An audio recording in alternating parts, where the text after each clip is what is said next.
Together, got federal approval for an unprecedented collaboration where we're sharing truck chassis, where we're looking at environmental issues together, where we're making sure that labor moves smoothly between both. Our ports have built-in advantages. For starters, we're closer to Asia, where 70% of imports by sea originate. California also has bridges tall enough to accommodate newer, taller ships, while the longshoremen of LA and Long Beach say they're the best. So if you bring your container ships here or you bring your steel ships here, the workforce here in Los Angeles and Long Beach can move any type of cargo better, faster, and quicker anywhere than anybody else in the world. Raising cranes and raising the bar in the battle for business. At the Port of Long Beach, I'm Gil Reyes for LA This Week. A sign on a street corner is bringing back some of the old luster of Central Avenue's jazz heyday. Anna Marcos was there and helps guide us on a trip down jazz memory lane. Can you believe this dusty corner of South LA was once ground zero for the jazz era on the West Coast? And now the area regains a small hint of its snazzy sparkle with the renaming of Dolphins of Hollywood Square, named after late businessman and music producer John Dolphin's legendary record store. He named it Dolphins of Hollywood because he wasn't allowed to open a business in Hollywood. So Hollywood wouldn't allow him, so he said he's going to bring Hollywood to South Central. Dolphin and his record store, which used to be in the last part of this block, were a huge fixture here in the Central Avenue of the jazz era back in the 40s and 50s. And all the white kids from Hollywood, they would come there. So he did what he wanted to do. He brought them to South Central to enjoy the music, to enjoy the shop and mingle with the customers and mingle with the celebrities that came through. It didn't matter what race or what their religion was. Everybody was a friend.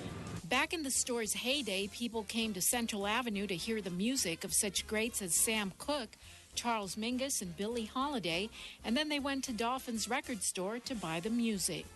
Not only did John Dolphin help lay the groundwork for bringing rhythm and blues here to L.A., but he really set the tone for being an entrepreneur, a businessman, an entrepreneur, and someone who was connected to the community. I'm told that he was famous for pioneering the buy one, get one free concept. Dolphin's grandson Jamel has written a biography on his grandfather, as well as a critically acclaimed musical recorded in Hollywood, which is running at the Kirk Douglas Theater. Central Avenue is important in the history of Los Angeles. Dolphins is important. All of Central Avenue is important. And a sign is a small thing, but many here hope it's not just another street sign, but a symbol of a new renaissance for the Central Avenue corridor. I'm Anna Marcos for LA This Week.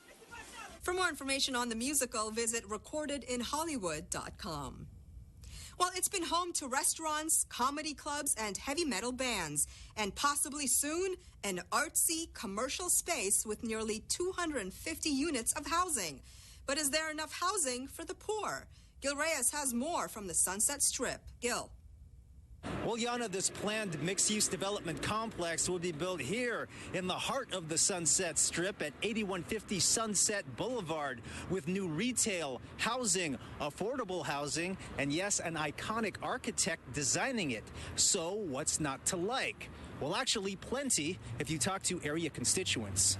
It's causing a lot of excitement and controversy. A planned 334,000 square foot housing and commercial complex designed by world-renowned architect Frank Gehry. I'm just going to do my best. I'm going to do my best to be responsible, to be beautiful, to be humane. It's enormously out of size and scale with this neighborhood and with anything else that's there. Opponents say the project, to be built on what is now a shopping plaza next to the legendary Chateau Marmont, is simply too big, would block views of the neighborhood and worsen traffic.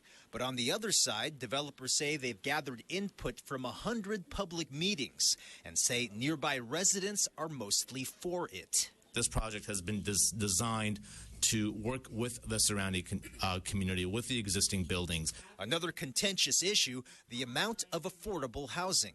Developers had received additional space to build the project in exchange for reserving 15% of the housing for the working poor. 28 of those units would be reserved for very low-income families. The Office of Council District 4 says that's good, but not good enough. We'd like to see more, whether it's more affordability or whether they reduce the height or reduce the FAR. We'd like to see more tweaking to this project before it's finally done. The city's planning commission unanimously approved the plan. I'm from this neighborhood. I've lived in this neighborhood. I'm supportive of this project. I personally feel it fits within the context of it. The issue is now headed to the LA City Council for consideration. In Hollywood, I'm Gil Reyes for LA This Week. Developers hope to break ground on the 8150 Sunset project sometime this fall, pending City Council approval. Are you afraid of the LAPD? Well, some people are. But events like the one you're about to see are showing that officers are regular people with families and concerns just like the rest of us. Gil Reyes reports from National Night Out. It's a night of bonding between police and communities. The LAPD's Rampart Station kicked off National Night Out with Aztec dancers, leading a peace march from MacArthur Park to Rampart Station several blocks away. The Aztecs symbolic of this area's rich Latino heritage. I think it's great. I think it's great. I grew up in this neighborhood, and I think it's really good for them to do this for the community. Angela Gonzalez among the tens of thousands participating in marches, block parties, and barbecues with law enforcement nationwide. All 21 LAPD stations hosted similar events, free food and entertainment included.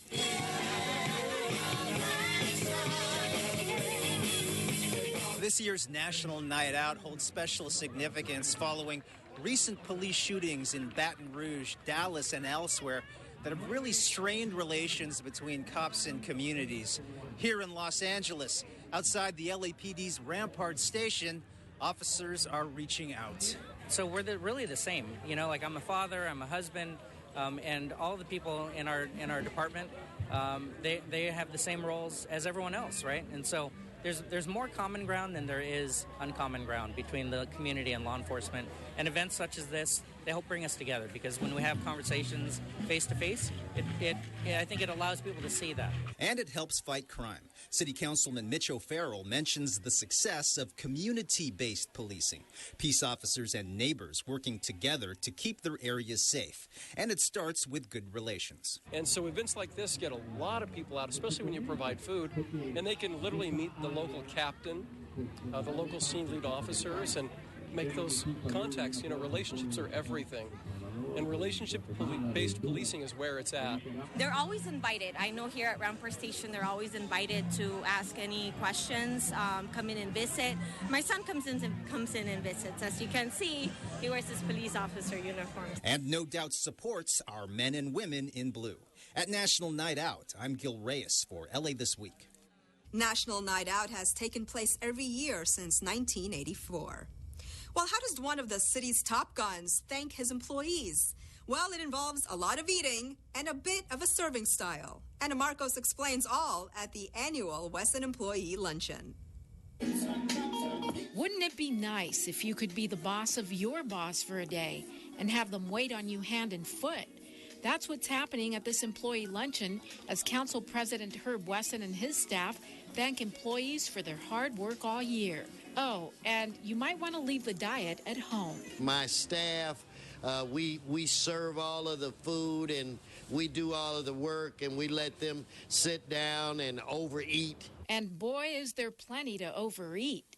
Giant fried turkey legs, tacos, fried chicken, Korean barbecue, soul food, and so much more. I'm a 28-year city employee, and I can tell you, we highly appreciate it. It does stuff for morale. It really helps the morale. And there you have it. Good food and lots of handshakes, hugs, and kisses from the boss. Today, city workers are applauding the fact that they lucked out in the boss department. I'm Anna Marcos for LA This Week. Well, you've been waiting for it, and it's finally open. But are you ready for it? Rasha Goel has more on the latest addition to downtown LA that's giving visitors a view and a thrill like no other.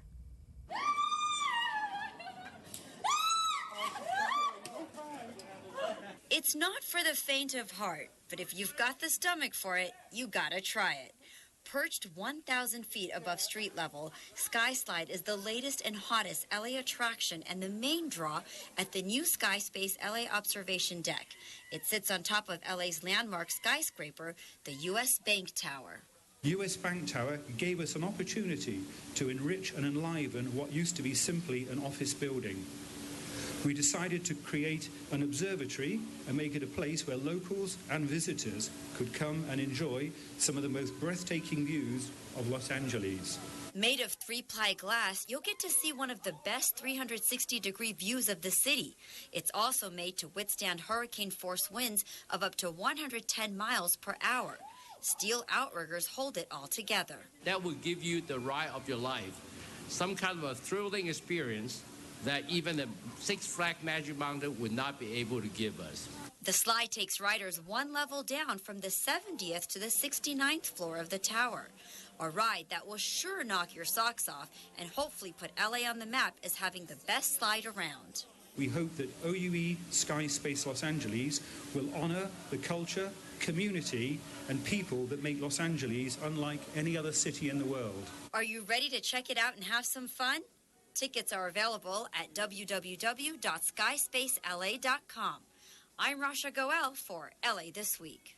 The observation deck is the tallest in California, and it includes an interactive portion featuring a digital topography wall of the city's beacons.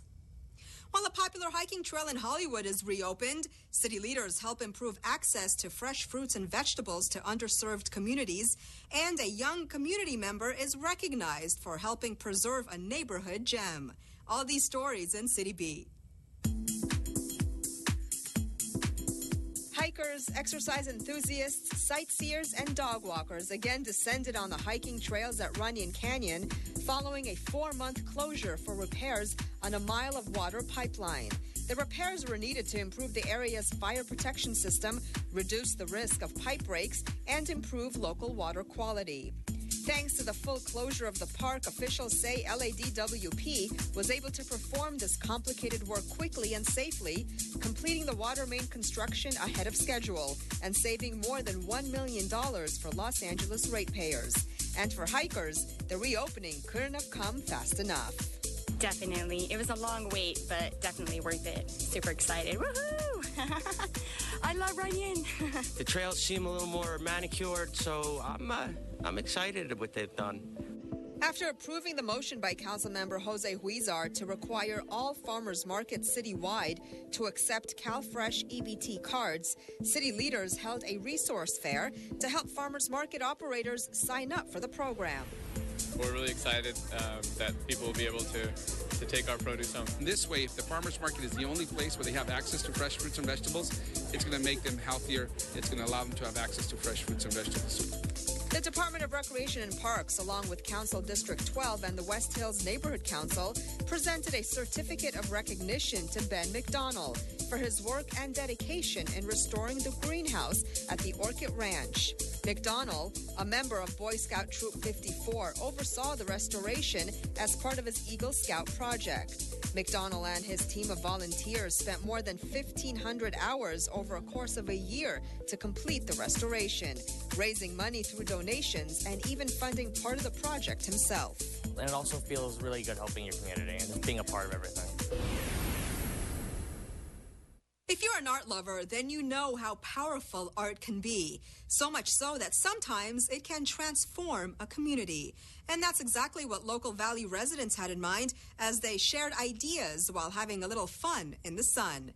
As Gil Reyes reports, Reseda Rising also previewed revitalization plans for the Sherman Way corridor. If you strolled through Sherman Way in Reseda recently, you might have felt inspired. On a blistering Saturday, artistry flowed up and down the strip, on canvas, on clothes, even on stage. I'm serving life for one night of fun. Just took a little walk, came down here. How do you like it so far? It looks fun. It looks like a nice idea. Spread the art around, get some local artists to be able to show their stuff. Welcome to the Reseda Rising Art Walk. It's Reseda's first. We're at capacity. We have no more vendor spaces. We have music going on. We have beer. We have a beer garden. We have ton of vendors. We have live art, we have art installations. So far, yes, I think it's a success. Addie Renteria from the group 1111, a creative collective, organized the art walk, which celebrates independent art, music, and yes, indie businesses in Reseda and throughout the 818. New ideas also floating through the mind of Area City Councilman Bob Blumenfield.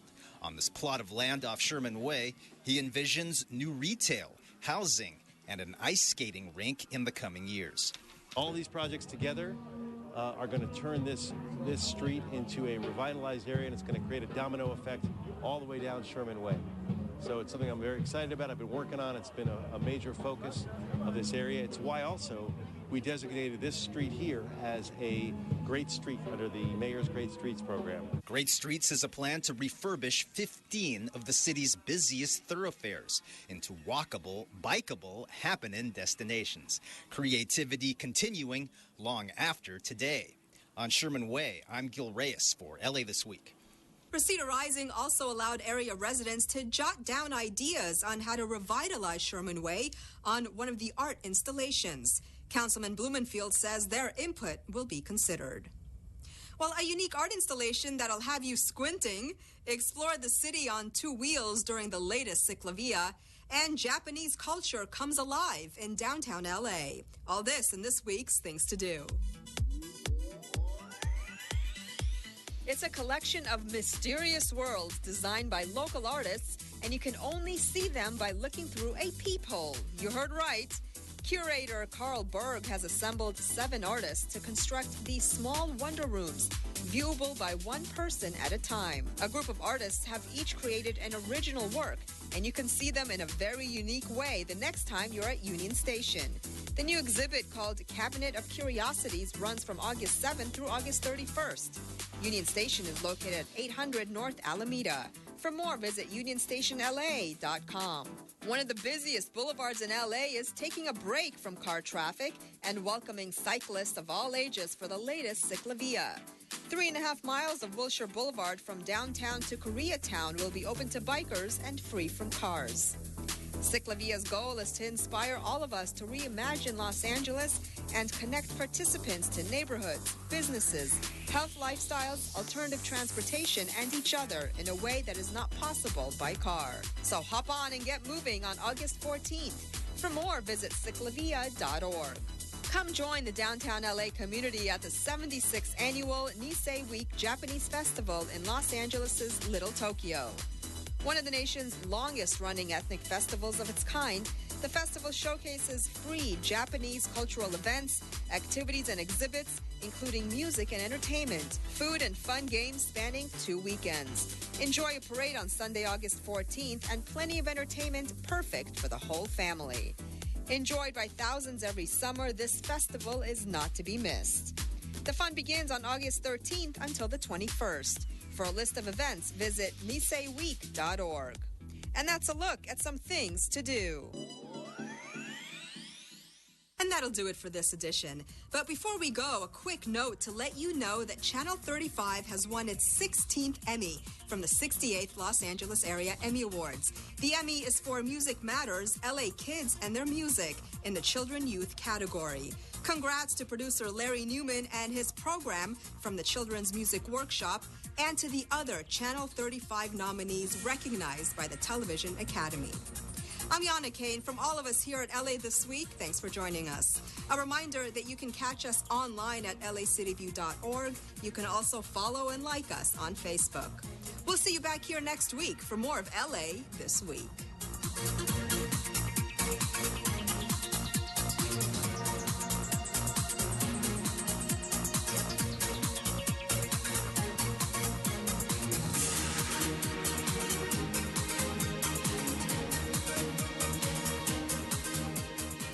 Property theft has spiked in the area the past year due to easy access for thieves.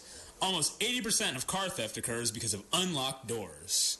Locking your doors takes a matter of seconds and can become so routine that you may forget whether you locked your doors or not. But it's worth the effort to double check. The more successful thieves are at taking items out of a car, the more chances they are going to come back to that area. Don't let our town be that area. One simple precaution is to hide or cover any valuable items when leaving your car unattended.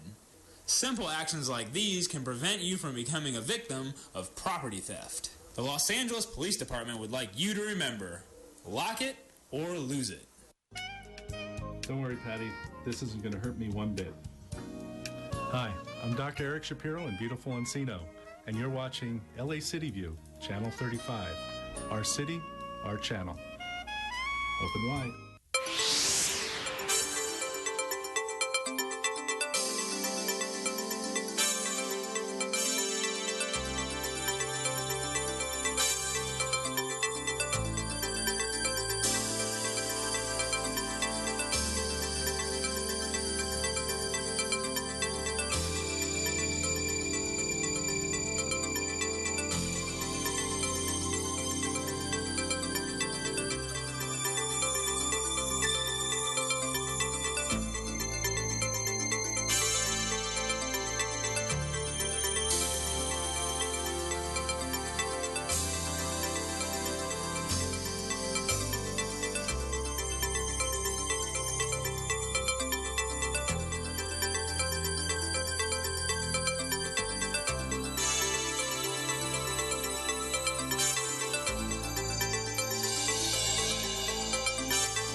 are, Mr.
Good morning. It is Friday, August 12th. I want to welcome you all to your Los Angeles City Council. This council meets every Tuesday, Wednesday, and Friday at 10 a.m. Madam Clerk, we do have a quorum. Would you please call the roll? Blumenfeld, Bonin, Buscaino, Cedillo, Englander, Fuentes, Harris, Dawson, Weezar, Koretz, Krikorian, Martinez, O'Farrell, Price, Rue, Wesson, 12 members and a quorum, Mr. President. Thank you. First order of business. Approval of the minutes. Mr. Price moves. Mr. O'Farrell seconds. Next. Commendatory resolutions for approval. Mr. Rue moves and Mr. Buscaino seconds. That brings us where? Mr. President, that brings council to items 1 through 3 are items for which public hearings have been held. Okay, specials members. Then let's prepare to vote on these items. Let's open the roll, close the roll, tabulate the vote. 12 ayes. Continue. Next, Mr. President, are items 4 through 11, and those are items which public hearings have not been held. 10 votes are required for consideration. Okay, so without objection, those items are now before this body. Do we have cards? Yes, Mr. President. There are cards on 4, 5, 6, 7, 8, 9, 10, and 11, sir. Okay, so let's hold those cards, and that will bring us where? Mr. President, that takes council back to presentations, items called special, or public comment on items not on the agenda. Okay, thank you. I'm going to look to my friend from the Great 4th District, Mr. David Rue, for a very, very special presentation.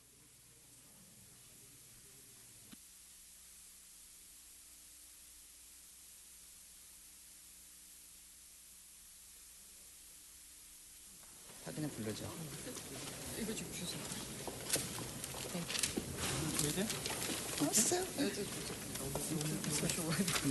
The floor is yours, Mr. Rue. Thank you, Mr. President.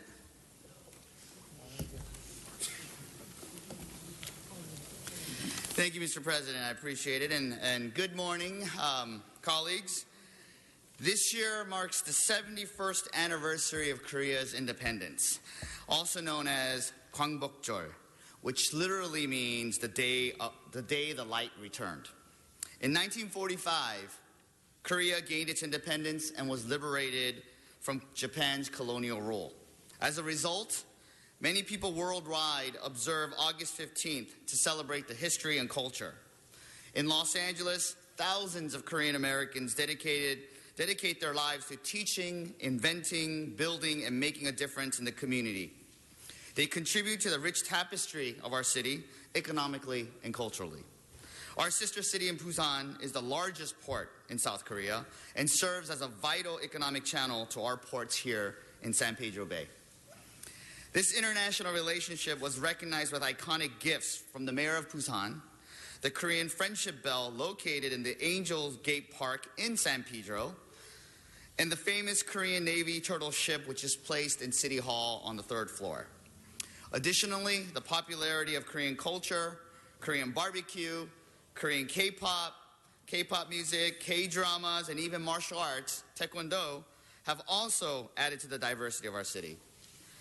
Today, I'm especially proud to be an Angelino and a Korean American, recognizing this important holiday in Los Angeles City Council. And at this moment, I'd like to introduce a few leaders in Los Angeles' Korean American community. First, Laura Jun. She is the president of the Korean American Federation in Los Angeles, and today is her birthday. Happy birthday. Happy birthday. And it's so good to see you again. Thank you so much, Council President. Good morning. It is my great privilege and honor to stand before you representing the Korean American community in the Los Angeles region. Council President Herb Wesson and honorable council members, I want to thank you for joining us in celebrating the 71st Korean Independence Day. For all Koreans, including the Korean Americans in the city of Los Angeles, this 15th of August is tremendously significant. It marks the date when the Korean Peninsula was liberated from the Japanese colonial rule and when autonomy was restored to the Korean people. The city of Los Angeles has a historical connection to Korean independence. Although many Angelinos are familiar with the name Dosan An-chang-ho, many Angelinos may not be aware that Dosan An-chang-ho was a prominent figure in the Korean independence movement. He was also one of the first Korean Angelinos. Since the first Koreans settled in the city of Los Angeles, many Korean immigrants and the Americans of a Korean heritage have come to call Los Angeles their home.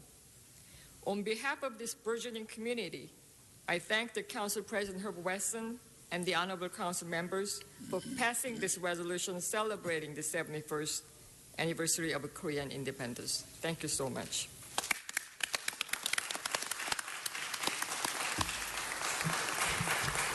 Thank you, Laura.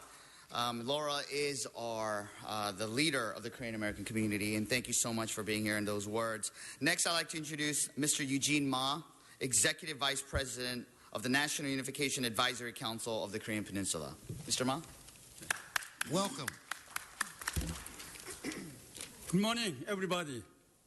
I'm Executive Vice President Eugene Ma of Korea National Unification Advisory Council Los Angeles chapter.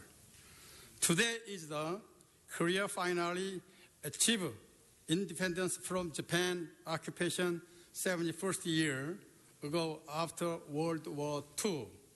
I really like to give thanks to each guest today attending this ceremony to celebrate 71st Korea Independence National Holiday. Only time that I was given is only 2 minutes. So from now on, I have to speak Korean language. Please forgive us announcing in Korean.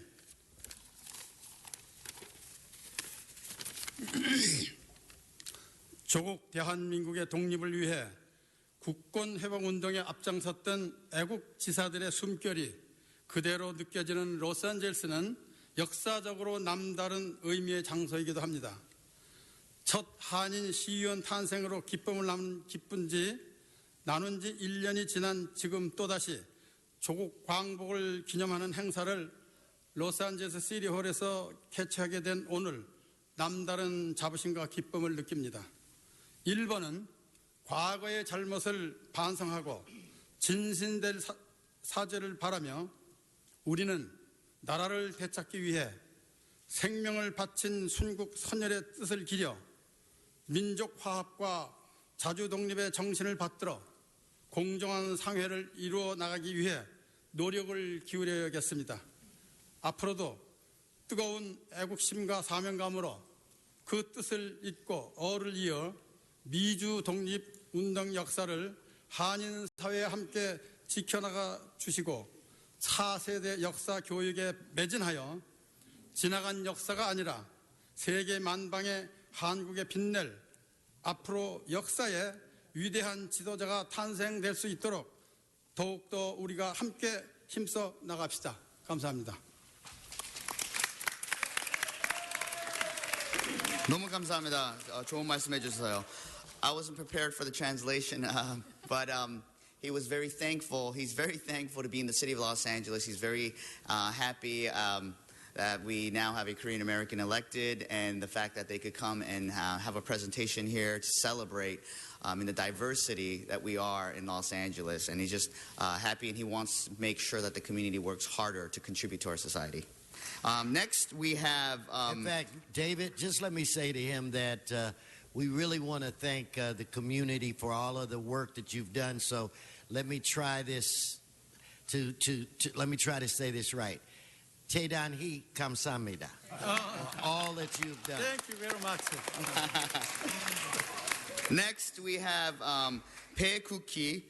She's the president of the Kwangbok Association, which are the children and the grandchildren of the independence movement fighters.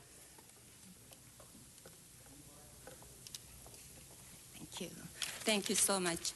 I was given only 1 minute, so it would be very short. My name is Koo-ki Pae Kim, and I'm the president of Kwangbok Association. Kwangbok Association, and he just introduced to you that it's the descendants of the independence movement who fought for the independence, patriots. I mean, I'm so grateful for all of you to have us celebrate here in the City Hall. Thank you so much. Thank you, Mrs. Bay. It's an honor to have you here. Last but not least, I'm very fortunate and honored to introduce my good friend, Mr. Ralph Ahn, who is son of Tosan An Chang-ho, who is the father of the Korean independence movement, which you heard earlier Laurel speak about, who resided here in Los Angeles. But moreover, he is a graduate of manual arts, right, Ralph? And a teacher for over 30 years at Dorsey? Alamany High School. So, Ralph. Mr. President and council members, it is indeed an honor for many reasons that we Koreans are here to celebrate our Independence Day with you. We are Angelenos now, and Los Angeles is very important. We are Angelenos for a long time, and we are also Richie Valens fans also. And Richard Alakarn, we knew you when you were a teacher at Mary Immaculate Grade School. President Wesson, I coached against your son when he was at Loyola High School. So again, but it's my honor, and I want to thank David, whom we've known since he was a young man doing volunteer work for all the communities. We are so proud that we have a Korean American on the council chambers. But I want to point out to everybody how important Los Angeles is to the Korean independence movement. It was back in 1905 when the international community mandated that Korea be absorbed by the Japanese Empire. Now, we had, my father and his young friends were migrant farm workers here in Southern California. They were picking their crops but then they were one of the first to hear of the news because of the news traveling slowly in those days. They were alarmed They loved their country, yet they were exposed to America, where the sovereignty lied in the people. This was a novel idea and a very appealing idea to them. They were also exposed to the Jeffersonian principles in the Declaration of Independence. This again inspired them that they must fight to keep Korea independent.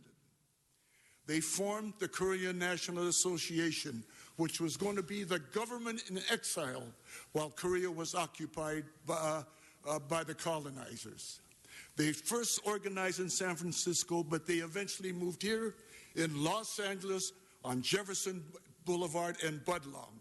And thanks to the Korean National Association Memorial Foundation, whose members are here, that place is being observed. But that is a significant part of Los Angeles right now.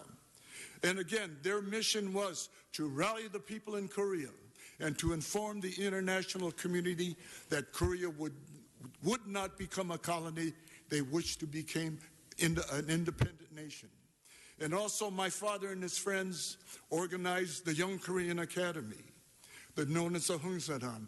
Right up here on 1st and Figueroa in Los Angeles was their headquarters. And their mission was to inculcate the Korean people that to regain their independence and to maintain their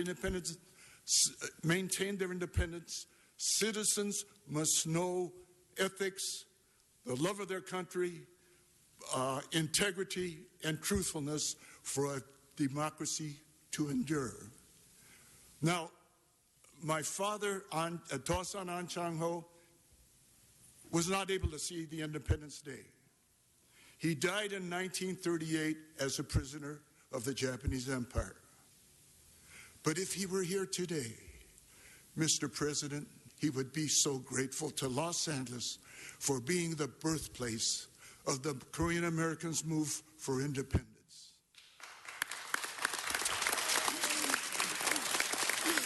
So, Mr. President, thank you. No, thank you.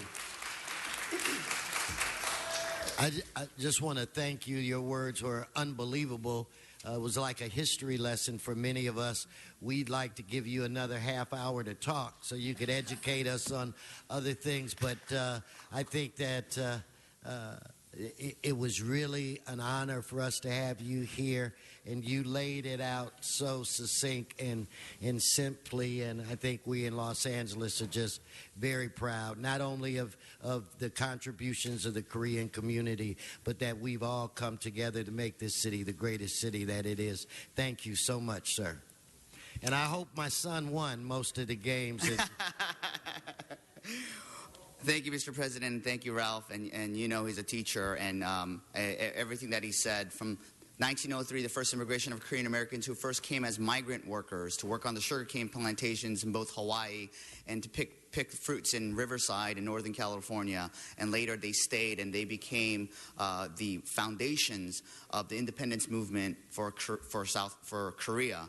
And it's amazing because it started. This is the rich history of Los Angeles, where all minorities, all immigrants had to live together, like in East LA, El Pueblo area, South LA. The original Koreatown is in the heart of the 8th District. Koreatown today is in the great 10th District of your district, Council President Wesson. And it's amazing where only in Los Angeles, yesterday I went to the grand opening of IMLA, the Italian American Museum of Los Angeles. Today we're celebrating Korean independence. We have Councilman Gil Cedillo, who back in his old assembly days helped fund opening the first Korean American Museum, Chinese American Museum, and funding for the Italian American Museum. I mean, only in Los Angeles can we do this in a span of 2 days. This is an amazing, and this is where we learn about each other's culture. This is what we talk about, the rich tapestry, where we build and learn from each other and unite. So I am so thankful to be here. There are so many other people, but I do want to recognize the Deputy Consul from the Republic of Korea, Mr. Chae-hoon Min, who's representing the Consul General here today, and many of the other leaders. But to close, I'd like to say a few words in Korean. 우리 한인 커뮤니티한테 너무 대단히 감사하고요. 진짜 우리 인디펜던스 무브먼트 운동하신 분들 아니었으면은 우리 한국 나라도 없었고 우리 이민 컬처도 없었고 우리 코리아타운도 없었고 진짜 우리 어르신들 and those who came before us 때문에 너무 고생하셔서 그리고 힘들게 싸우셔서 우리 여기까지 오셨고 제가 여기까지 이 자리에 있어서 우리 이벤트도 할 수 있었습니다. 근데 너무 감사하고요. 진짜 너무 감사합니다. 네, thank you. Thank you very much. And Mr. President, is the president? I saw the president coming down. Oh, on behalf of the Los Angeles City Council, oh, there he is. If I could have the council president join us.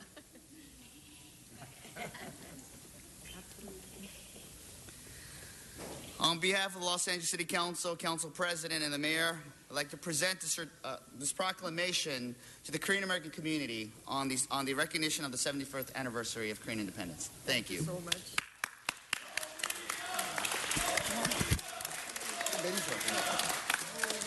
Put it down a little.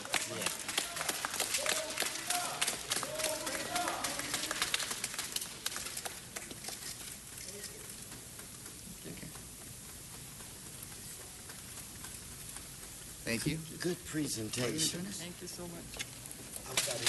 Okay. All right, let's give another round of applause. Thank you. Thank you so much. 수고 많으셨습니다. Okay, we're going to ask, we're still in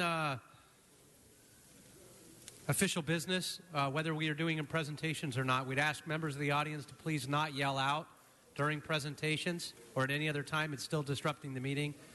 Shh. If you yell out from the council chambers, then you'll be asked actually to leave the council chambers. So please, those are the rules. Do not yell out from council chambers, and I won't remind those folks again. Thank you. Now, Mr. Wesson, the floor is yours. Thank you.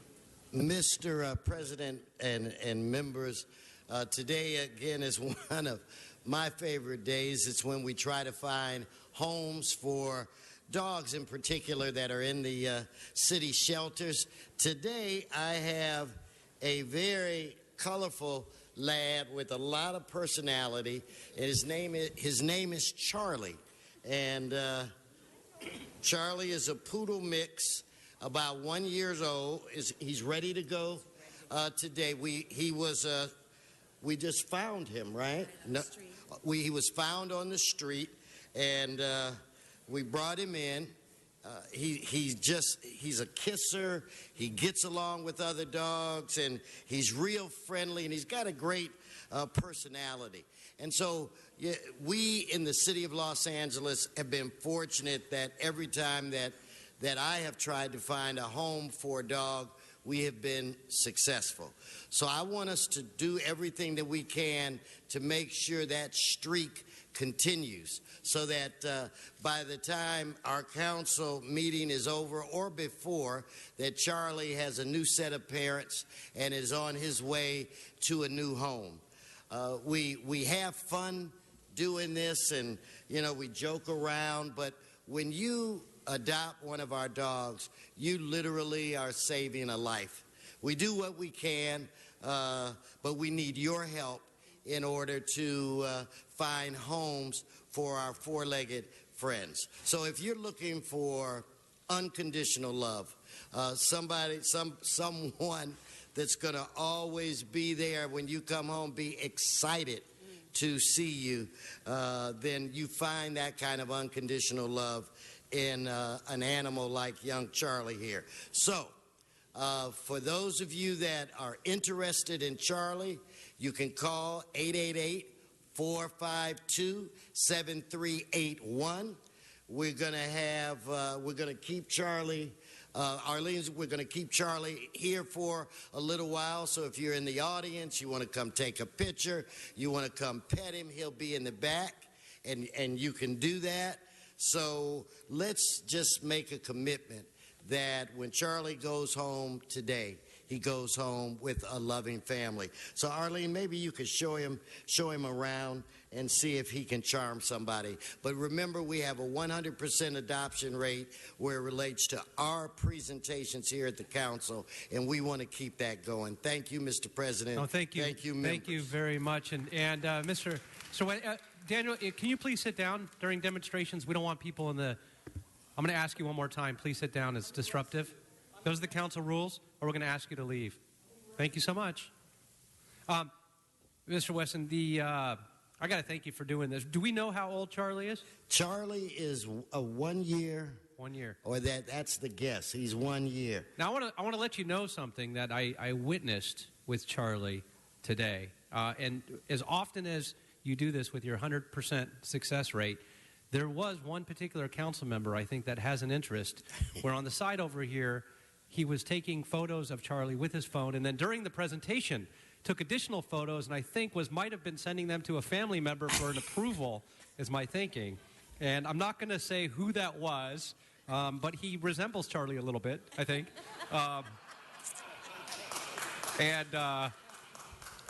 And so, they say you start looking like your dog or the other way around, but there's a match, and I'm just not going to sell that person out. But in any event, Charlie will be over here on the side.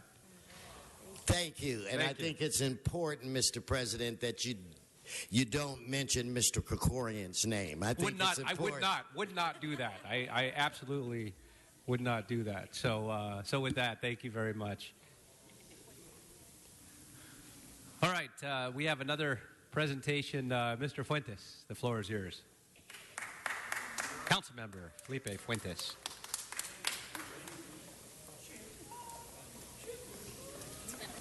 Fantastic. I'm the president of Gonzalez. Thank you, Garcia. My pleasure. Good morning, colleagues. How's everybody doing this morning? Oh, we're going to wake you up. If the presentations that we've had so far haven't gotten you excited, we're going to really knock your socks off, colleagues. This morning, I have the distinct honor and privilege, and so does everybody in these chambers, to be here with us today to recognize a pioneer of rock and roll, a Pacoima native whose untimely death unfortunately paralyzed the rock and roll world. And of course, we're speaking of none other than Ritchie Valens. A big round of applause for Ritchie Valens.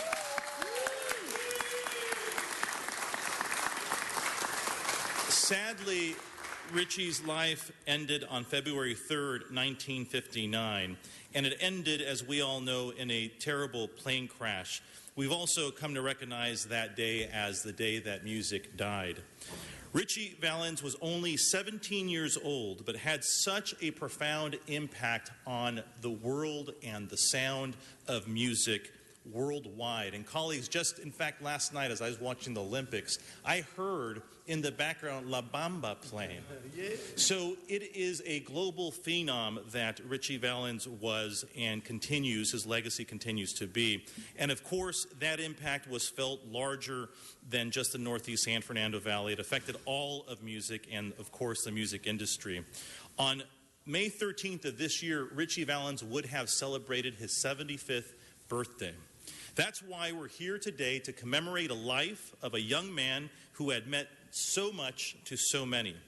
Valens was born Richard Stephen Valenzuela in Pacoima in 1941. And like so many Mexican families, he grew up hearing mariachi music as well as jump blues and flamenco guitar. At the age of 5, Ritchie expressed an interest in music, so his father encouraged him to take up guitar and trumpet. He was a self-taught musician. When he was 16, he began a band called the Silhouettes. And oftentimes, while attending Pacoima Junior High School, we now know it as Pacoima Middle School, he would bring his guitar to school and would sing and play for his friends.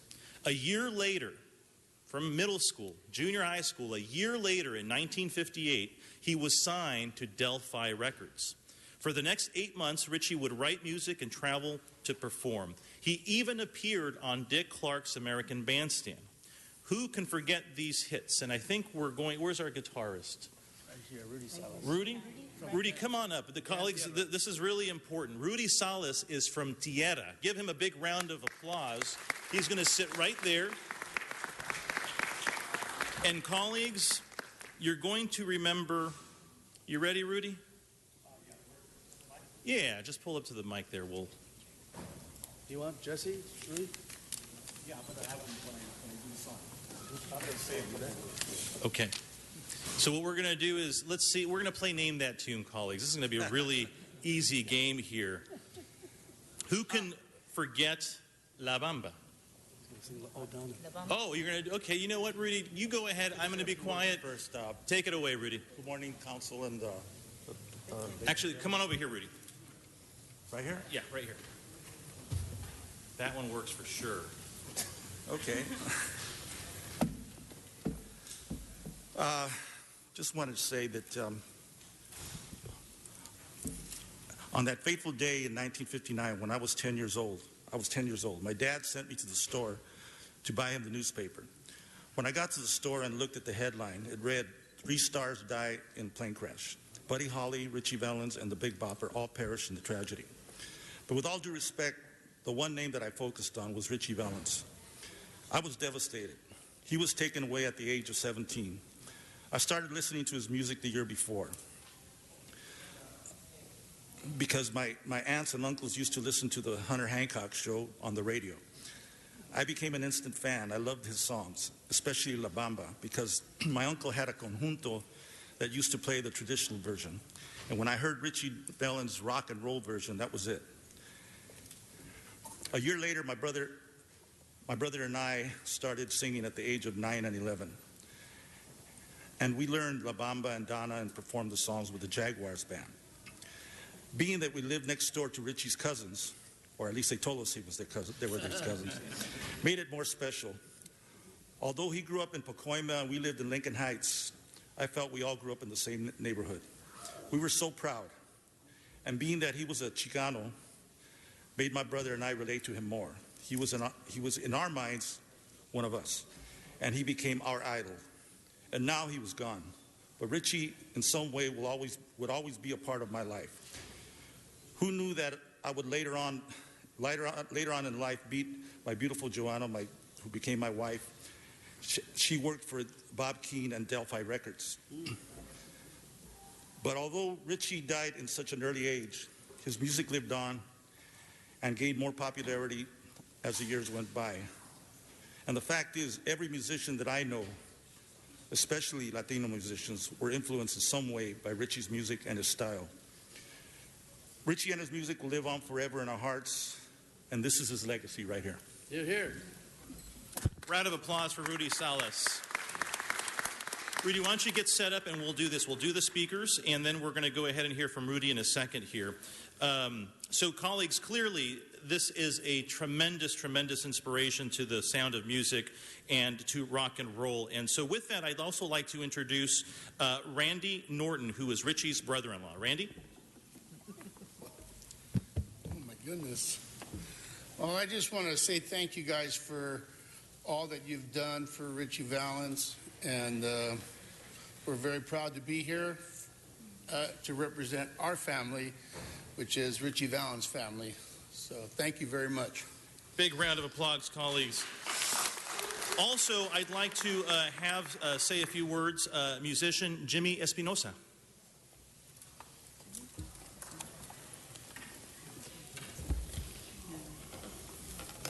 Thank you. I'm going to read this because I want to look at you at the same time. Ladies and gentlemen and distinguished guests, Councilman Felipe Fuentes and the beloved family of Richie Valens, the office of Mayor Eric Garcetti of our great city of Los Angeles, it is my great joy to be present with you today honoring this proclamation day of Richie Valens. An American music icon and legendary musician, singer, songwriter, artist of the first magnitude. It cannot be overstated the great impact and contribution that Richie Valens' life and music has had on music industry history worldwide. His life and legacy has impacted us all, the world at large. He will never be forgotten, and this day of his proclamation is an event that warms my heart and all of my fellow artists who share in today's joyful celebration of the life and legacy of Ritchie Valens. I first heard La Bamba in 1958. I was going to St. Mary's, Hollenbeck.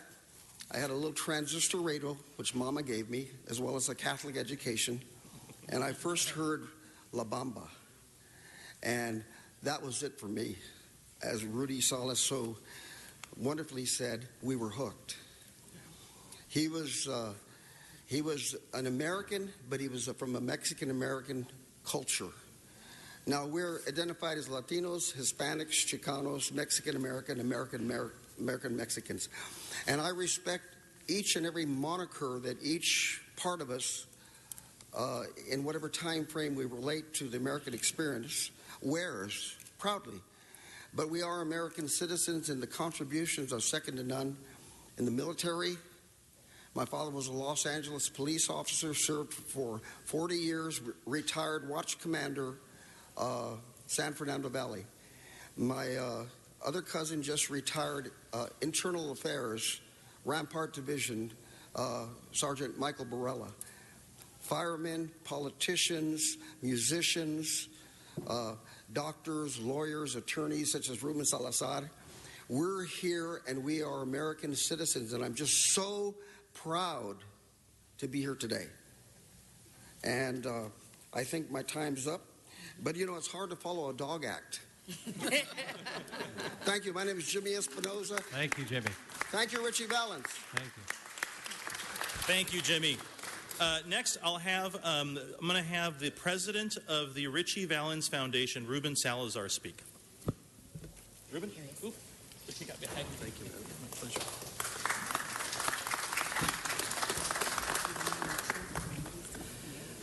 Mr. President, on behalf of the family of Ritchie Valens and the official Ritchie Valens Foundation, I would first like to thank Mayor of Los Angeles, Gil Garcetti, Council Member of the 7th Council District, Felipe Fuentes, the Ritchie Valens family in particular, Ritchie's sister, Irma, who's with us today, Irma Norton, guitarist and music producer Roy Z. Ramirez, behind me, and the event coordinator, Krishna Velasco, without whom this could not have happened.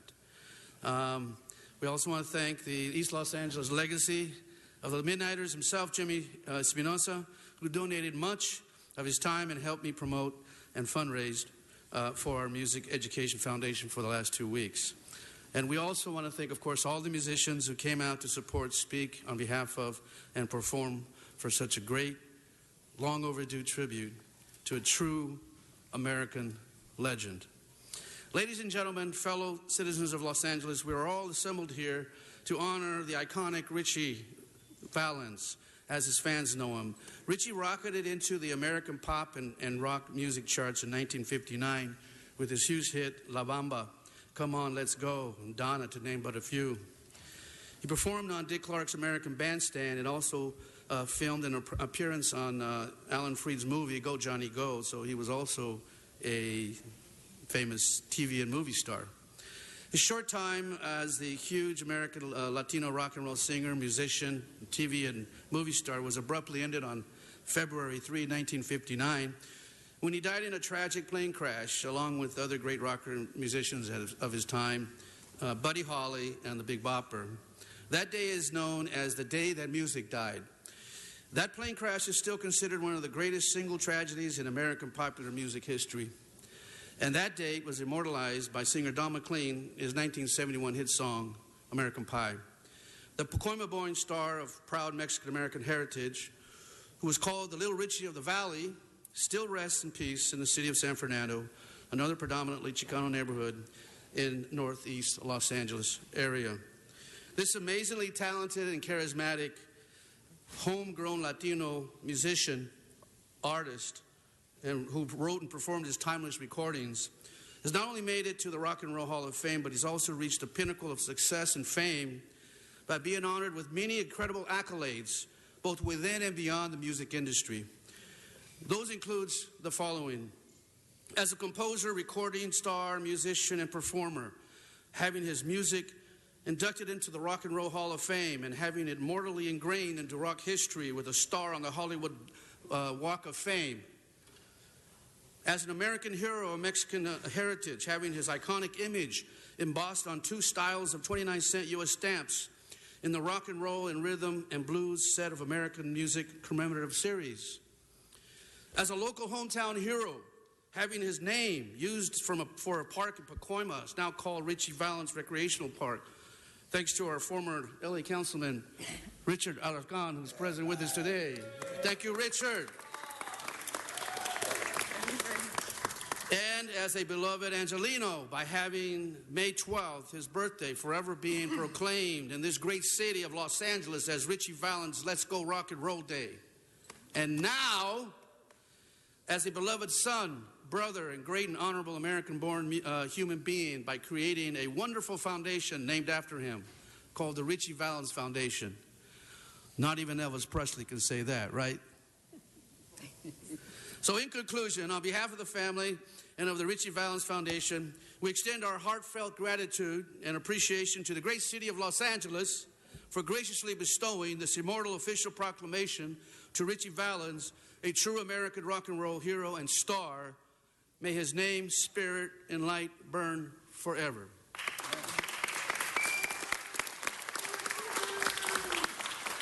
Colleagues, I think everything that needs to have been said has been said about the impact that Ritchie Valens had, not just on music, but on culture in general. It's felt worldwide, and certainly it has had a tremendous influence on each and everybody here today, but obviously all of us who have the ability to have enjoyed his music. So with that, I would like to, before Rudy would let you rip a song for us, we're going to go ahead and make this presentation official today. We're going to go ahead and with all of these beautiful people, family, friends, and the institution here for Ritchie, we're going to make it Ritchie Valens Day today. So let's give that a big round of applause. Hold that right there, the family. Hold that so we can see it. All right. Let's take a look at the cameras. Let's do this. There we go.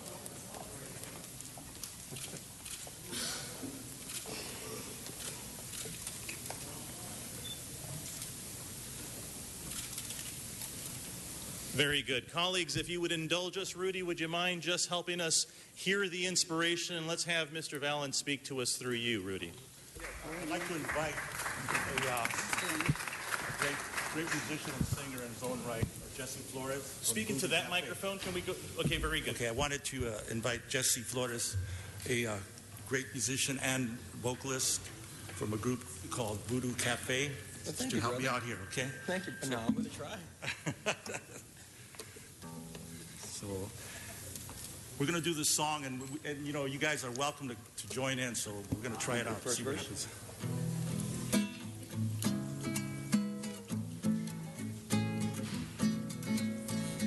Oh, Donna, oh, Donna, oh, Donna, oh, Donna. I had a girl, oh, Donna was her name. Since she left me, I've never been the same, 'cause I love my girl.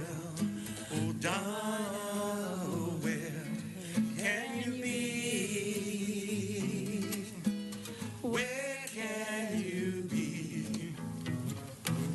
Now that you've gone, I'm left all alone, all by myself, to wander and roam, 'cause I love my girl.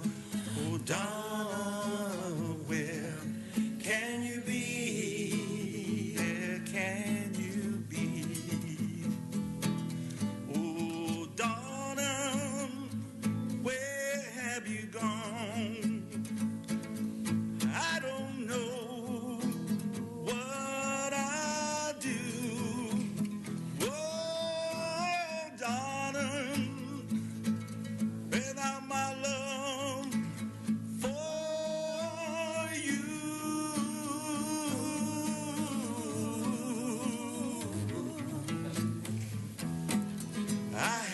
girl.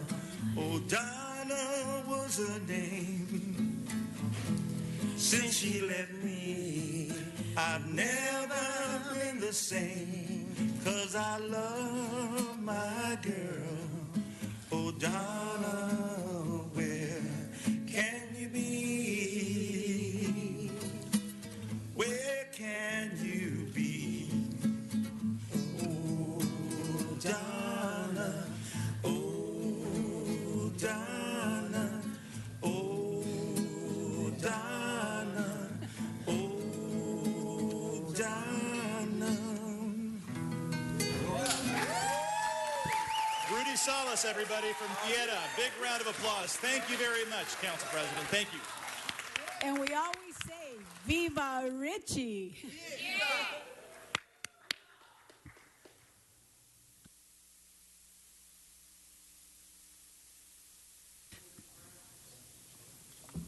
Oh, Mr. Koretz? Oh, I'm sorry, Mr. Fuentes. I'm sorry, I had Mr. Koretz on the queue. If you guys would wait a moment. I just wanted to add one thing. First, I wanted to thank Mr. Fuentes for bringing this all forward. Everything's been said about the incredible impact Richie Valens had on music, the incredible talent that he was, homegrown talent in Los Angeles. The one thing nobody really has said is he accomplished everything that he accomplished by the time he was 17. And we can only imagine the impact that he would have had he lived 30 or 40 or 50 years. And we've seen a very occasional musical talent in recent years that become famous before they're 17. They generally are pretty bratty, act badly, and sort of flame out. And Richie Valens was well respected and was already recognized for his genius at 17. And it's just very sad that we missed that opportunity. Let's give him one more round of applause. Well said, Mr. Koretz. Well said.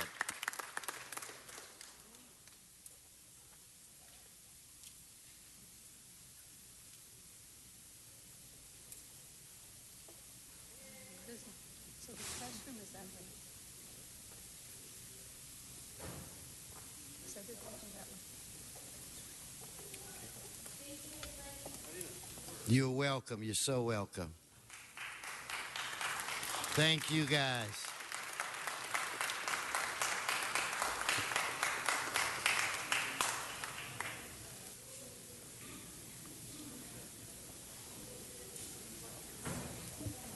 Yeah. Collect all your belongings, please. Follow the council member to the back. You'll be exiting out the back for me, okay?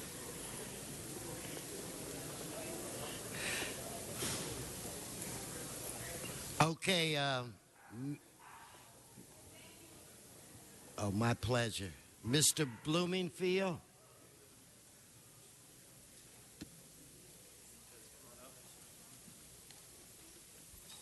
I thought I had Mr. Bloomingfield for there he is. Yeah.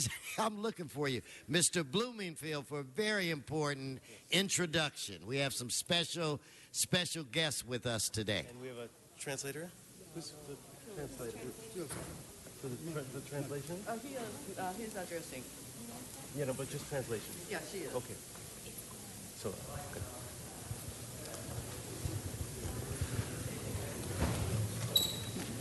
Ohayo gozaimasu.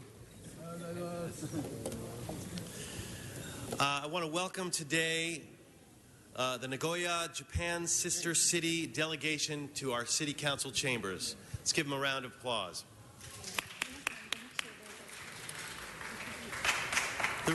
The relationship with Nagoya started back in March 29th of 1959 when the delegation from Los Angeles visited Nagoya during a trade mission.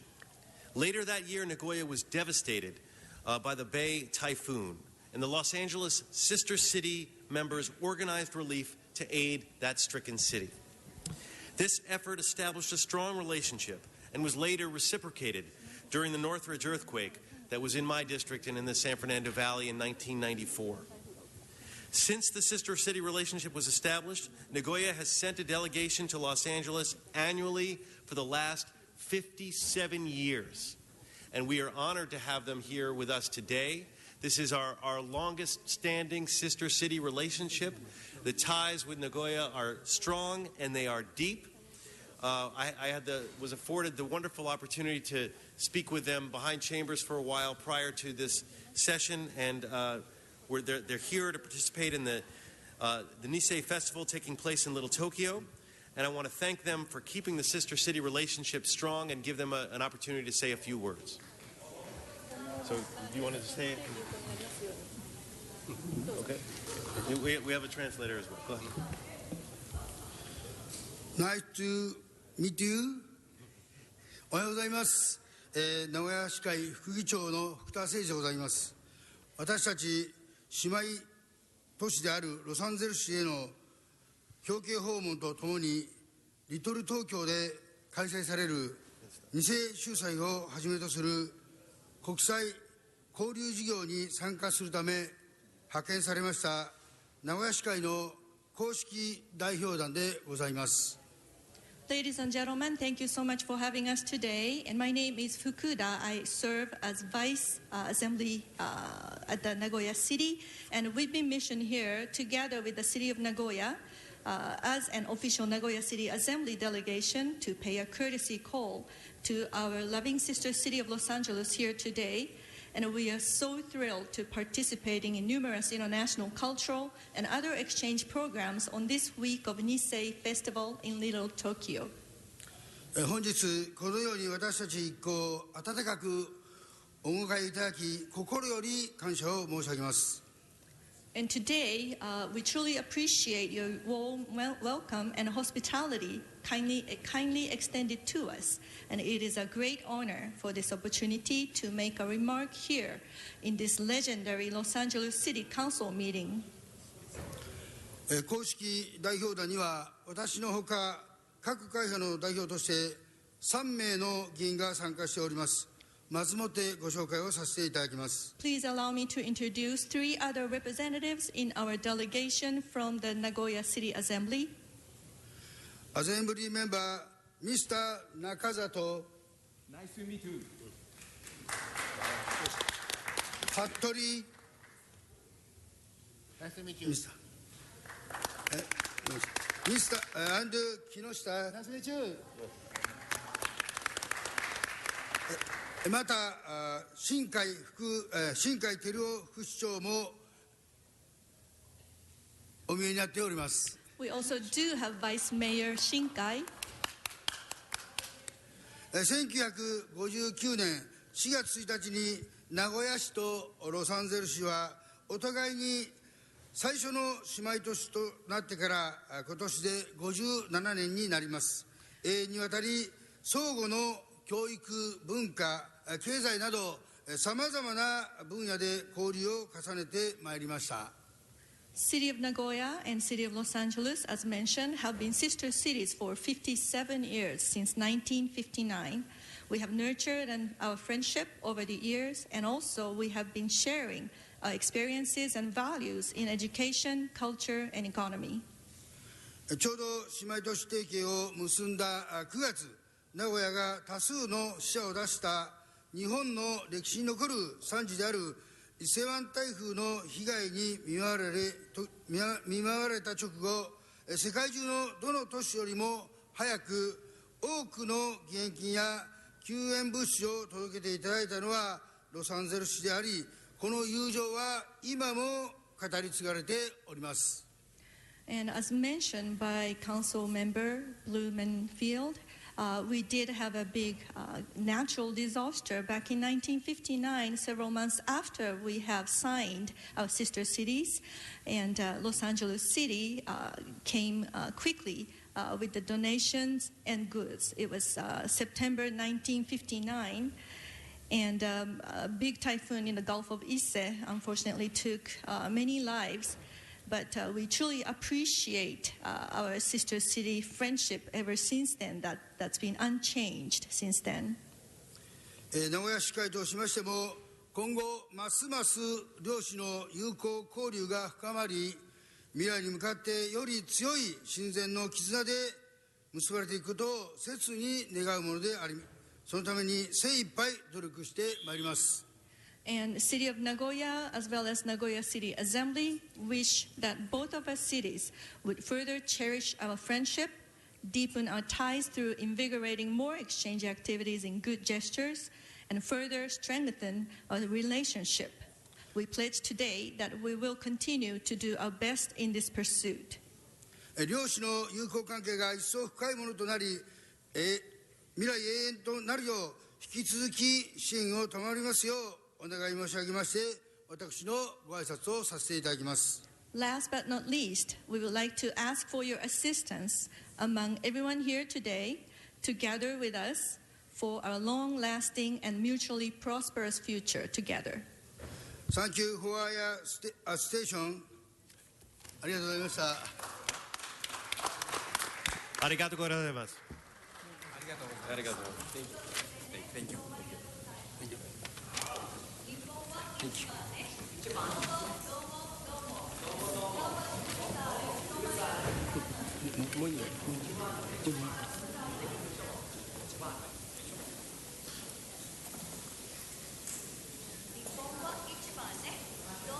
All righty, thank you very much. All right, now we're going to turn our attention to the agenda, and we've got, I believe, 11 items. We're going to put all those up, members at once, and we're going to take all the cards together. And we'll start off first with Dan on items. And I'm going to ask you while you're coming up, stick to the agenda items, and if you would, let us know at each interval which ones you're speaking to. It's going to be a minute on each item. Dan, you've got 3 cards, so you have 3 minutes. Items 4, 6, and 7. Okay, and are you going to be calling for a general this time, or are you going to wait for the when you're done with these ones? Okay, great. Thank you. Yes, I'm going to be speaking first on item 4, the Rent Escrow Account Program. This is a very interesting program, and I'm going to be speaking about it on Sunday morning on KFI. I'm going to be speaking about REAP violations on KFI on Sunday morning regarding the violations and habitability and how they apply to all Angelenos, including elected officials. There is, I believe that REAP violations apply to developmentally disabled Angelenos, and unfortunately they're not being applied to the developmentally disabled Angelenos who live at 5230 Bedford. These are people who cannot protect themselves.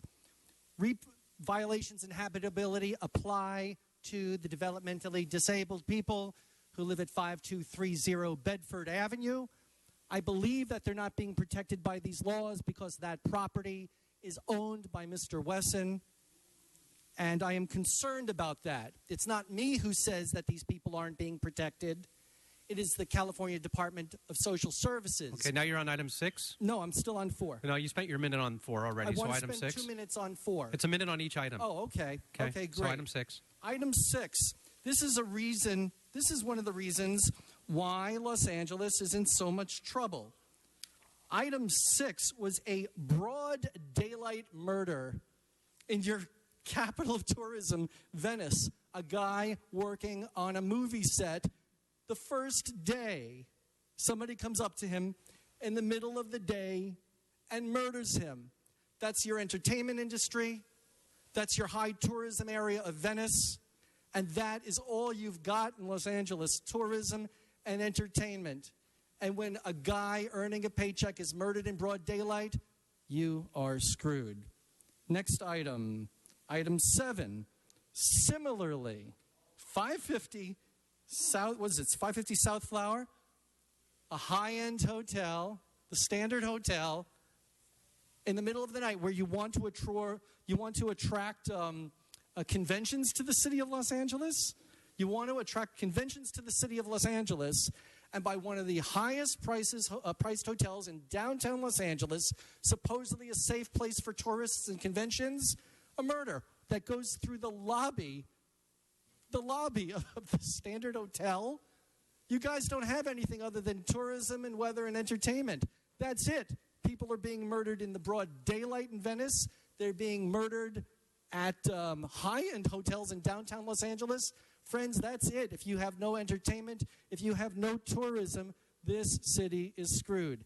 These rewards will not work. Thank you. And one minute on general public comment. Okay, thank you.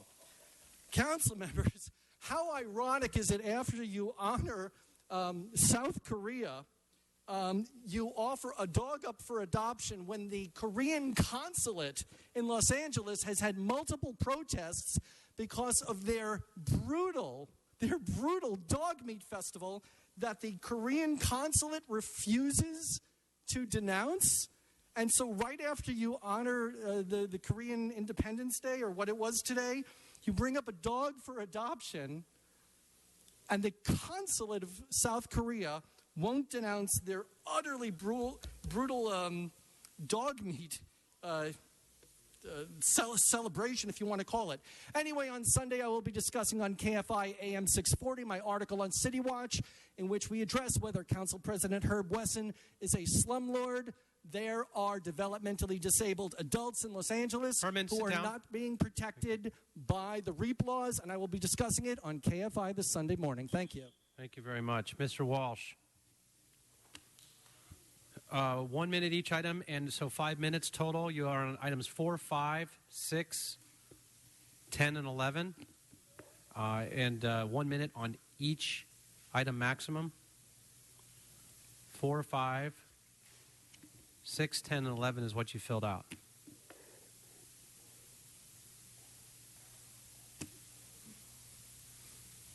John Walsh, blogging at HollywoodHighlands.org or J. Walsh Confidential, tweeting at Hollywood Dams.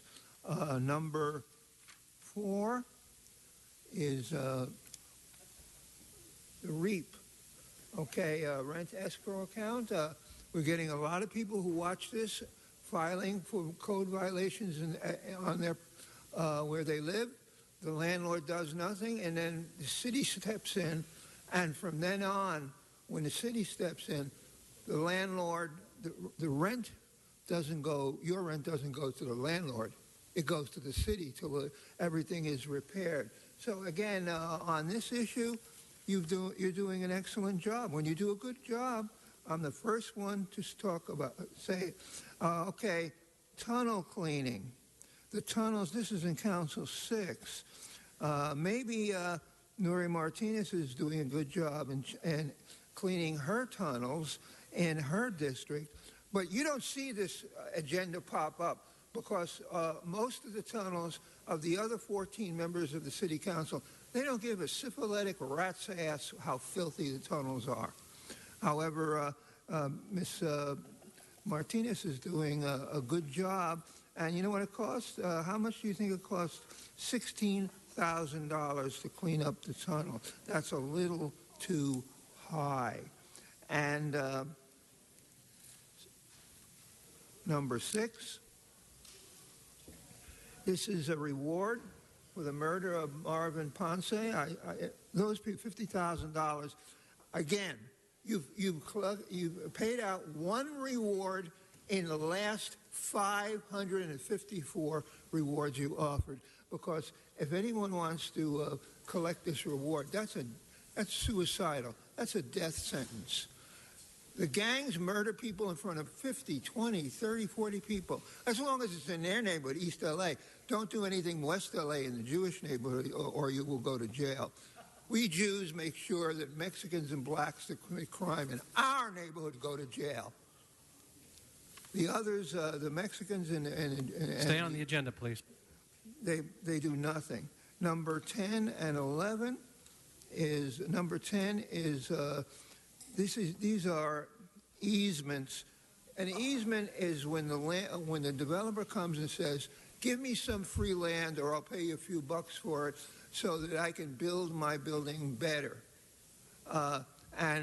This is all, these come up all the time. Easement means subsidy to the developer. That's the only thing easements mean. Number 11, the final maps. Take a look at these maps. These maps are what? What are these maps? They show you the zoning. If they change, so when you wake up here, and especially I'm talking to people in Boyle Heights and people south of in South LA. They're planning on getting rid of you. They're going to ethnically clean the neighborhood. I mean, I talked to one black woman. She says, my street was all black. This is 10 years ago. She said, I'm the only non-Jew on the street now. This is in South LA. Remember, your neighborhoods, your property is worth a lot of money now. And they're going to do everything they can, the Jewish developers. And incidentally, my mother is Jewish. That's how I know it. I was taught Stay on the subject, money, please. money. Okay, that is sidewalk repair elements. Number 10, final maps. Number 11. I don't need the full 5 minutes. Those were your cards. We'll go uh, ahead and give you your 1 minute on general public comment. Okay. Now. R2 is the $1 trillion tax that lasts forever for the subway. And incidentally, go out there and look at the parking lots. They're empty. You were supposed to go. What did they do? They removed all the bus service between Santa Monica and downtown, or most of it. And so the reason the Expo line is crowded is it's diverted bus riders. It has nothing to do. Scumbags at the LA Times are saying, oh, all the white people, and it's 90% minority. No other city in America. This is the only city where almost everybody who takes the bus and the rail are black, brown, and yellow. That's the way it works. So come to my website. You'll find out a lot more about what I'm talking about. HollywoodHighlands.org. All right. Thank you, Mr. Walsh. Herman. Armando Herman on items 4, 7, 8, 9, 10. 4, 7, 8, 9, and 10.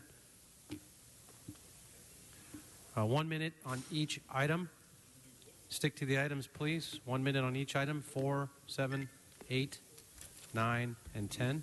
And we do have children present. Just wanted to remind you that. Thanks for being respectful. Well, under 42 U.S.C. 1983, and regards to the Ralph M. Brown Act, I would advise you, if your children are not used to the informalities of what we call intensifiers, I suggest you're not on the item, and if you're not going to stick to the agenda items, then you're going to forfeit all your time. Item 1.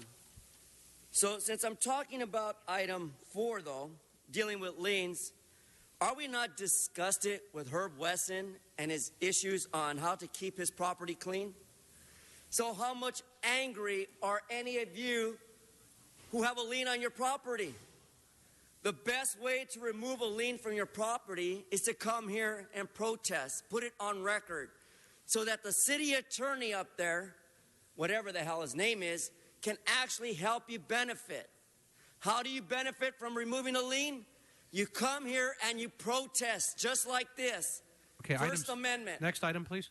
Item 1, fool. Now going to item number 10. Dealing with the FHWA, Federal Highway Administration. We're all familiar with who they are from Sacramento.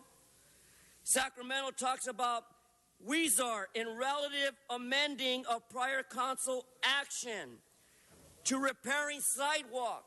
Woltz versus Los Angeles. Barden versus Sacramento, and the schmuck still can't fix our sidewalk and streets, dealing with infrastructure. Now, isn't that a schmuck? I'm speaking to you, Mr. Chair. Leave my card alone and pay fucking attention. Excuse me, you're not on subject. That was your third warning. No, your time is gone. Now you have 1 more minute for general public comment. I've warned you 3 times. Foothill and no, excuse me. Excuse me. You got. This is your 1 minute for general public comment. You're on 1 minute for general public comment. You lost it. I told you you're off subject. If you go off subject 3 times, I've warned you. Fuck you. Okay. I'm sorry. Is disrupting the meeting. I'm sorry. Thank you very much.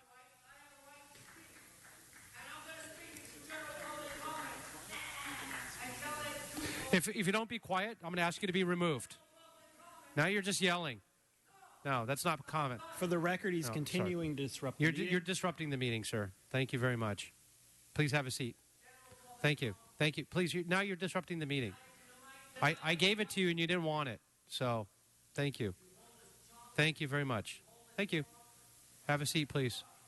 You're still yelling and disrupting the meeting. Okay, thank you very much. Now I'm going to ask you to leave because I asked you to stop yelling and disrupting the meeting, and you're continuing to do that. Have a nice weekend. Thank you, sir. Sergeants, if you can please show them out. Thank you very much.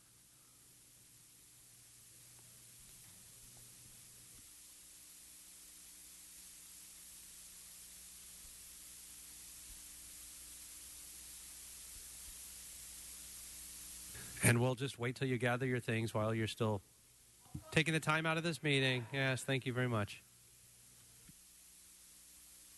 Yeah, it's Mr. Herman that's continuing to yell and disrupt this meeting and refuses to leave council chambers. All right, thank you. Just for the record, he's continuing to make noise as he's being escorted out. Yes, he's still yelling. Thank you very much. Have a nice weekend. Thank you very much. He's still doing it as he disrupts the meeting on his way out. Thank you. And Mr. Herman, that's still yelling. Yes, that was Mr. Herman. Thank you, Mr. Fuentes. Thank you very much. All right. Try to get back to the people's business here.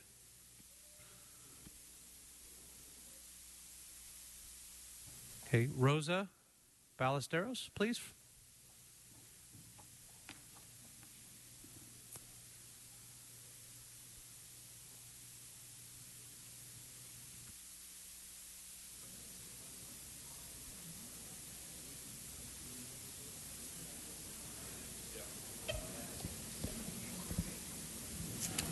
Good morning. Good morning. First, wait, let's go ahead and stop our clock for 1 second. Okay. We'll start it over. Okay. Let me just thank you for your patience in being here. I know you've got some children here as well, and on behalf of the council, having to expose you all to, some of the folks that come here and share their thoughts in the way they do. We're all a little embarrassed of that sometimes, but grateful for our First Amendment, but sometimes, every day here, those folks are exercising it to the extreme. So thanks for being here. I appreciate the floor is yours. Okay. Morning. My name is Rosa Ballesteros, and I'm a Girl Scout leader. Our troop meets in Lincoln Heights in District 1, and we have one of our brownies. She wrote a letter that she would like to read to you. Okay.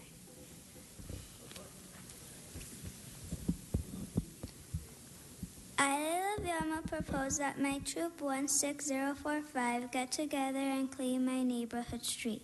It's always dirty with trash, broken glass, graffiti, and bulky items. The only ones that go outside to clean up the mess are my family and me. My mom is constantly calling the city to pick up the bulky items that people drop off across the street and also come to clean the graffiti. Sometimes my parents have to watch out for the city workers so they won't get in trouble for doing their job. The workers say it's their job, not theirs, but in reality, they don't even come to clean or water the streets. So, Go ahead and finish up your letter because we had a couple cards for each to of you. make my street clean and beautiful, I want my troop to be able to come clean because the street doesn't look very nice and it looks dirty. I also propose that the city put trash cans where people can throw their trash in. And as for the wall, I would like someone to paint a positive and peaceful mural. I think with this, it will stop people from tagging graffiti on the walls. To end my proposal, all I want is my neighborhood to look nice and not look like you could catch a germ. My parents inspired me to always do something good for the neighborhood. I hope that my troop 16045 and I can be able to do this, so that way we can inspire other kids and adults to do the same. All right. Thank you very much. Let's appreciate you coming to share that as well. And I'll tell you, that's why we're all here. So thanks so much. And hopefully you'll put your Girl Scout troop together to do that. With that, I'd like to bring up now Mr. Spindler.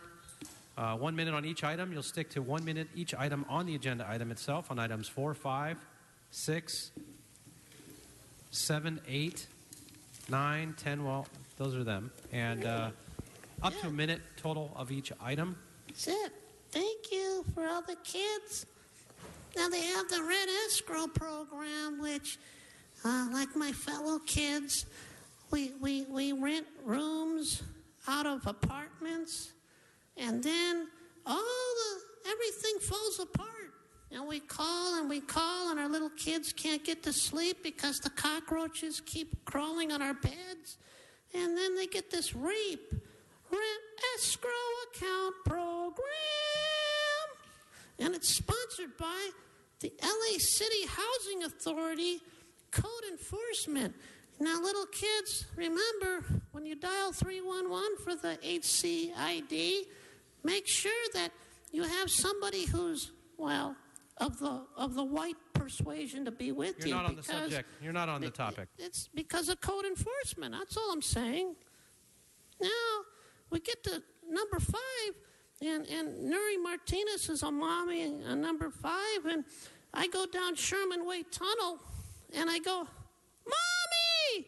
I'm down Sherman Way Tunnel. There's all these homeless criminals. Mommy! And then they go, well, we need $16,000 to clean the tunnel so the kids can go through the bikes and not have to step over all the drug needles and all the condoms and all the hot dog wrappers and all of the rappers selling all the fake CDs. It's all of us little kids on Sherman Way Tunnel. We keep yelling for our mommy like Dory, and we ask for Nuri, and Nuri doesn't answer. But today is a different day. The kids are here, and we ask for the $16,000 to clean the Sherman Way Tunnel so that it looks like an area where people frequent. That's what they call it, frequent. Now we get to number 7, and we want to thank Wheezy Weezar, and of course the chair Englander, to reinstating death rewards. Now, Thomas Johnson, he was killed, and what happened for the little kids is that when you grow up, some become snitches, but then snitches get stitches if they become bitches. So always remember, everybody, on item 7, $50,000 isn't enough money. So what you do is on number 7, you sign the papers, and then you go to the DA's office, and you tell Jackie Lacey you want $500,000, and if you don't get the $500,000 reward, you'll simply go to the FBI, and you'll get it. Very good. Good for the kids. Number 8, we have the Midnight Mission Easter celebration. What the hell is this? $696. No wonder Wheezy Weezar's walking away. That's not enough money for this. $696 for hot dogs? What the hell? March 27th, it already happened. $696? That's not enough money.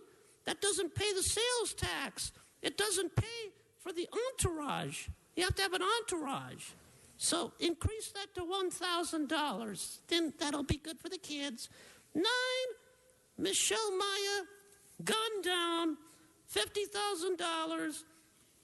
Yet little kids like me, we watch TV, and they gave a $75,000 reward for a dog. And then only $50,000 for a human? Why is that? I don't understand. Then we get to next the sidewalk easements. And that comes from the Eagles. See, because take it easy, you need easements. If you can't get the easements, you can't drop 347 residential units on a lousy 20,000 square feet. Don't say maybe. Pay off the city councilman. And that would be Jose Weezar. So you're going to need a lot of money for number 10 because that easements cost a lot of money. How much do they cost? Oh, he's not in his chair. because he's busy right now getting... Not on the agenda item. It costs a lot of money to get an easement in the goddamn place. Now, number 11, it's called Football Boulevard. So, yes, support Football Boulevard and CD7. And I really, really think that's a good idea. Thanks, everybody. Thanks, kids. Go Korea. All right, you have 1 minute for general public comment for items that are under our purview. Okay. So, again, now the adults take over at general public comment. Congratulations on your 5th place finish. Yes, $1 million spent to run for the Board of Supervisors. The biggest goddamn loser in history, Mitchell Englander. 5th place finish. Yes, we ran a dog on that ballot. He finished 4th. We ran a pimp on the ballot. He finished 3rd. Anybody but Englander. And it worked. Now, vote no on every single measure on the ballot in November. No on the taxes. No on the bonds. No, no, no, no. Don't let them take another dollar, because now there are snitches in the LAPD, and thank you, they're called whistleblowers. Thank God for these people who say LAPD is allowing the homeless encampments on purpose to make the problem look worse, to make you think you need to pay more money for taxes. No on those taxes. All righty. And final speaker for agendized items. No general public comment card, but items 6, 7, 8, 9, and 10. Antonia? I want to ask you to please, 1 minute per item. You did not. One minute per item. Please stick to the items. Yes, I did. I put it in. I've always put it in. Always. We'll go ahead and look for it. We'll look for it while you're speaking on the items. What numbers are those? Excuse me, what numbers are those? The ones you filled out cards for, ma'am. Items 6, 7, 8, 9, and 10. Number 1.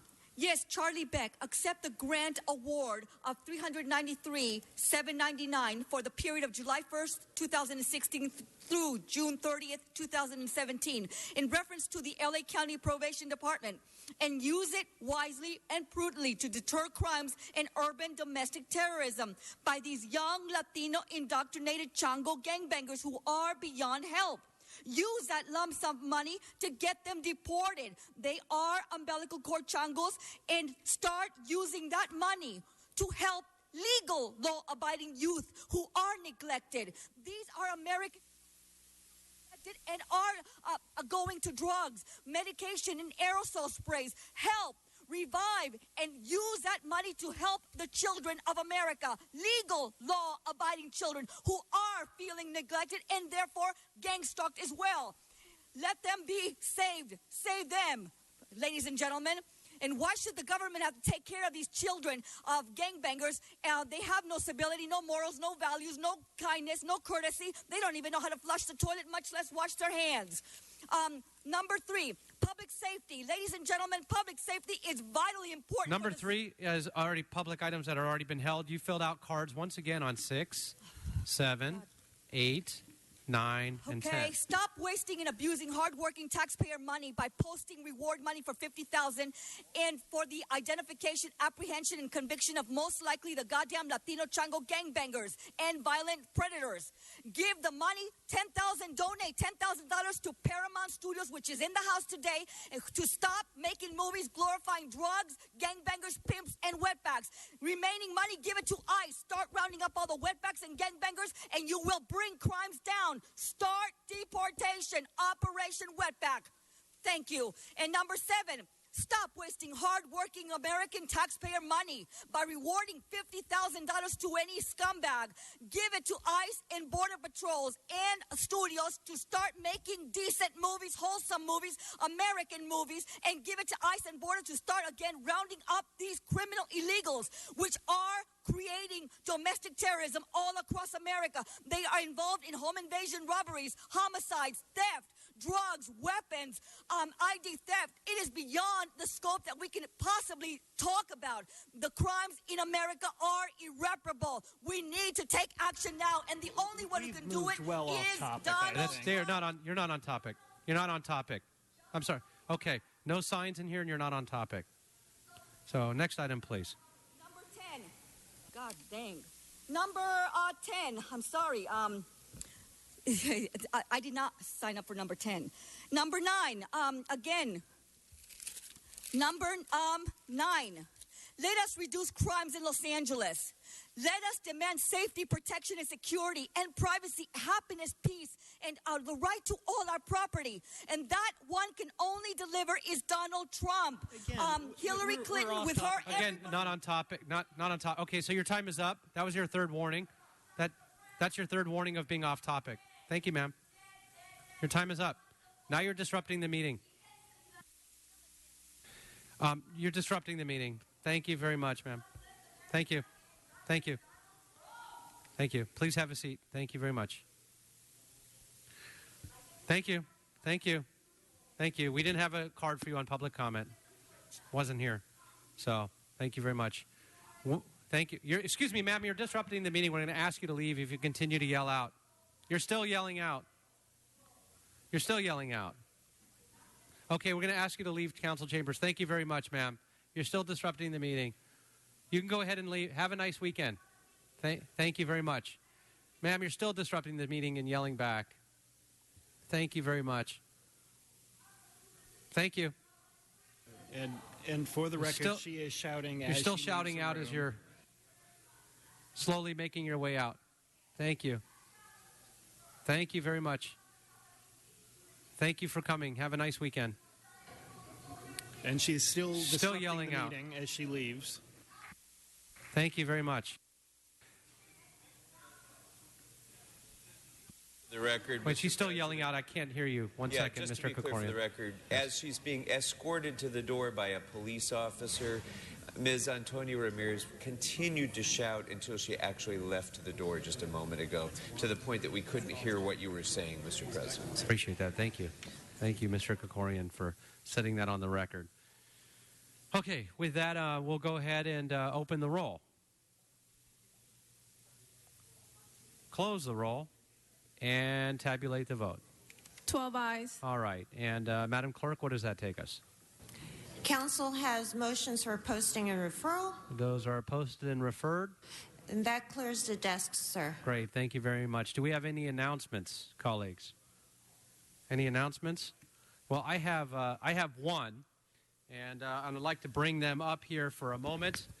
As you know, one of the great things that we get to do is bring in talent into our office, community talent, homegrown talent, and have internship programs, apprenticeship programs, and it's rare where we get somebody that not only are we blessed to serve and work alongside, but have done so and done 2 internships, in fact, and one first in the district office, and then the second one here in City Hall, and that is Nick Melvin. So Nick, a sophomore at Ohio and studying political science and minoring in the classics, returning for a second time, first worked, as I said, in Chatsworth, and there he took on projects of constituent service and working with our great streets, Mr. Fuentes, and helped along Reseda Boulevard and was very helpful and instrumental in getting that off the ground and putting a lot of programs together. So thank you for that. And then here in City Hall, researching policies and strategies to help with the young entrepreneurs and what we can look at in terms of helping apprenticeship programs and working with our universities and hopefully offering some incentives to get new businesses started here in Los Angeles. So thank you for that. And Andrew Kim, a freshman at Cornell. So we'll say Go Big Red for Cornell, and that's a big shout out to Stephanie Saporito as well, our communications director, who is an alum, studying government and assisted with many policy issues, including some of the initiatives that we dove into and we're just getting off the ground on homelessness and environmental sustainability, and then looking how we can sustain our urban forest while managing water resources, which is a lot to take on for an intern. And so I want to thank you so much for all of your hard work and effort, and only wish you the best success to both of you, to Nick, on behalf of me and all of us here in City Hall, as well as Andrew. We want to thank you for your time your effort, your energy, and your talents. So let's give it up to both of our interns, Nick and Andrew. Thank you very, very much. We really appreciate it. Thank you so much. Thank you. Thanks so much. And we'll do a photo right afterwards. And so we'll do a photo right in the back afterwards. And are there any other announcements? Seeing none, are there any adjourning motions? Seeing no adjourning motions, do we have an adjourning motion? We do? Yes. Okay, if we can ask everybody in council chambers to please rise for an adjourning motion. Please rise. Shh. And Councilmember Rue, we'll turn it over to you. Thank you, Mr. President. It's with a sad heart that today I'd like to adjourn in the memory of Mr. James Kim. He's the father of my really good friend, college friend, and now LAPD officer, Jung Kim. James was born March 15, 1946 in Gyeongsangbuk-do in South Korea to Cha Chul and Suni Kim. He graduated from Wonju Young-up High School in the early 60s and shortly joined the South Korean Army afterwards. During his 20-plus years of service, he was deployed in Vietnam, where he proudly served alongside the United States military personnel. Upon his retirement from the Army in 1985, he immigrated to the United States with his family and settled down in Los Angeles. He retired a few years ago from running a very successful wholesale business in the Los Angeles garment district for over 20 years. On the morning of August 5th, James Kim passed away at Good Samaritan Hospital, where he succumbed to lung cancer he's been battling for the past 2 years. He's survived by his wife, Grace, his two sons, Johnny and Chung-hwan, my good friend, and grandsons, Kyle and Caden. May he rest in peace. Thank you. Thank you. All right, seeing no other adjourning motions, that concludes the council meeting, and we are officially adjourned. Have a nice weekend and be safe. Thank you.